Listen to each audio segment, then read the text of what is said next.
Hi there, I'm Tommy Ferris from Ignition Fitness and welcome to another episode of MSCtv. I'm here again with Sarah Maughan, our team nutritionist, and together we'll go over a few things you can do to make sure you have a great race at the Toronto Islands Triathlon, a race that can be made tough by brutal heat and humidity. But before we get to that, let's take a look at the course.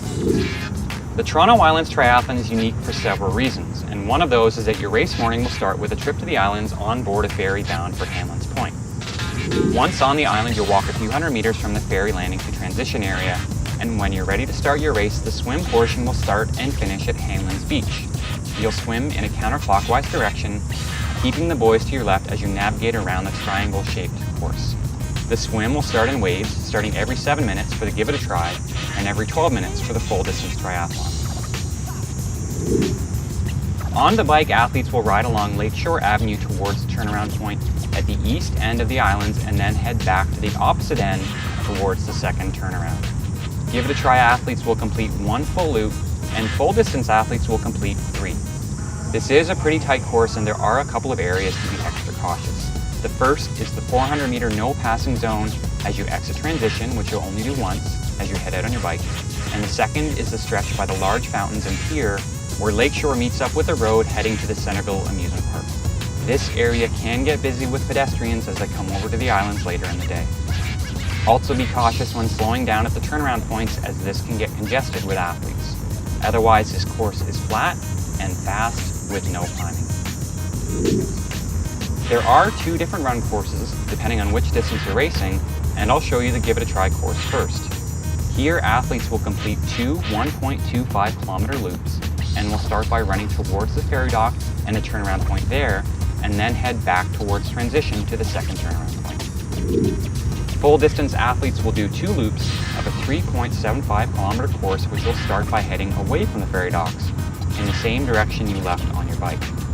This longer course has several grassy off-road sections, and you'll pass 6 aid stations if doing the full distance on your way back to the finish.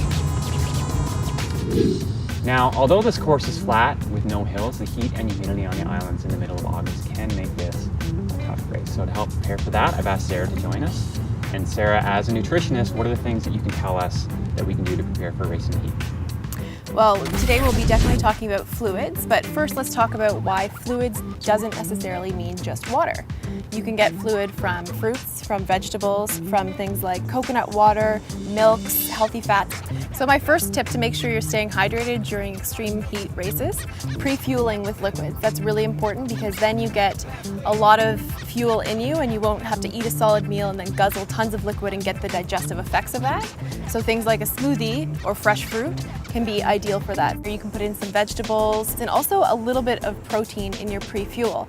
And that's just because you want to make sure that the sugars from all the carbohydrates you're having get that nice sustained release so you have long-lasting energy and it's not just an immediate burst and then you end up crashing because that won't help, especially in extreme heat. Now leading up to the race, you want to make sure that you're having about half a cup to 1 cup every hour, and that's the day before, that's weeks before. And then when you're actually in the race, it goes about half a cup every 15 minutes. But since we're talking about racing in the heat, it actually will double and go to 1 cup every 15 minutes of fluid. So my second tip for staying hydrated is refuel with liquids. And that basically is having juices or gels, and that way it contributes to your overall liquid intake because you are having double the amount of fluid during the race. My third tip to make sure you're staying hydrated is actually making sure you have electrolytes. And the reason behind that is because it actually helps absorb the water. So we have here, number 1, sea salt. It's very important for muscular contraction and to avoid a state called hyponatremia, which we had talked about in an earlier video. And then we have coconut water, which is very rich in potassium, which is sodium's best friend. They work together to create that muscular contraction. And another one would be lemons. So squeezing lemons in water, again, very rich in potassium and a lot of other minerals. It's very important for digestion, so that can have a double effect. Another slightly uncommon source of electrolytes that you can get is actually from seaweed. So we have here dulse flakes, which contains a wide variety of minerals because it's from the sea, which is exactly where a sea salt comes from.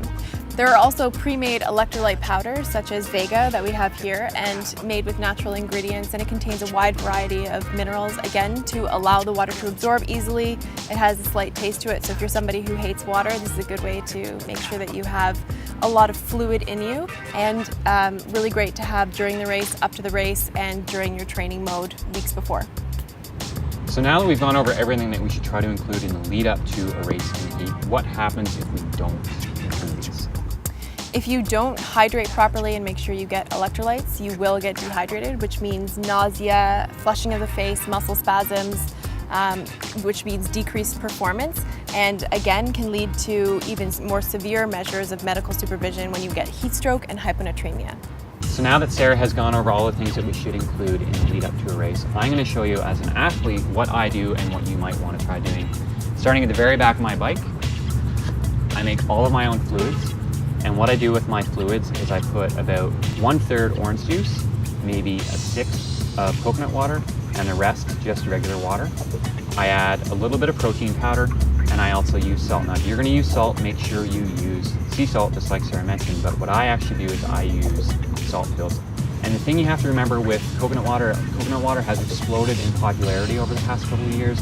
And it's very important to remember that coconut water is not a fuel source. It's great for rehydrating, but as an athlete, you need to make sure you're taking in enough carbs when racing, and coconut water only has about 1/3 the amount of carbs of something like orange juice. So coconut water, it's great for rehydrating, and by all means use it in your fluids, but don't use it as a substitute for something with higher carbs. So that's my fluids. Now moving up to the front of my bike, I have a stopwatch that's always counting down and resetting, counting down again. And in training, I might have it 15 to 20 minutes. In racing, depending on how hot it is, I might have it at 12 or 15 minutes, because you want to be constantly reminded to be taking in your fluids or your gels or salt pills. I race with salt pills. They're right here. I have all of my gels in a little bottle up here. I make my own gels, and my gels also, just like my drink, they have protein powder. They have a lot of salt. They have lots of carbs. And another thing to remember is that as a triathlete, the heat does actually work against us, because you come out of the water, you feel nice and cool. You're on the bike, the wind cools you down. And it's not until you get out of that wind, you start running, that you really feel the effects of the heat on a hot day. So it's very important to make sure that when you're on the bike, you do take in enough fluid, so that once you hit the run, you're fully hydrated and all set to go. Those are some really great tips on how to apply everything we've just talked about and put them into action during your race. And thanks, Sarah, for joining us. Thanks for all these great tips of your own. That's actually going to do it for this episode of MSCtv. I'm Tommy Ferris, head coach at Ignition Fitness. Coming up in our next episode, albeit with Sega Beach. Thanks for watching.